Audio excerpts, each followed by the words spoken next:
अभी आ जाएगी बेटा, थोड़ी देर में आ जाएगी। हो तब तक आप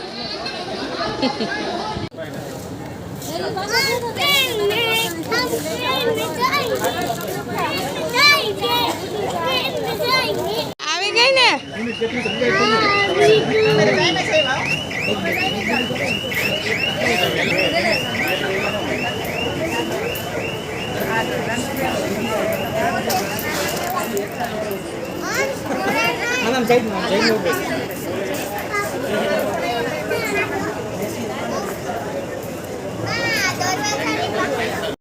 પપ્પા મમ્મીને રેલવે સ્ટેશન મૂકીને હવે અમે આવી ગયા છે ચામુંડા દ લસ્સી શોપમાં લસ્સી લેવા માટે। હવે જો ટ્રાફિક ઘણી બધી હતી એટલે વાર લઈ ગઈ, પછી અમે ત્યાંથી લસ્સી લીધી। લસ્સી લઈને અમે આવતા રહ્યા ઘરે આવીને પછી અમે લસ્સીની ખૂબ પીવાની મજા કરી।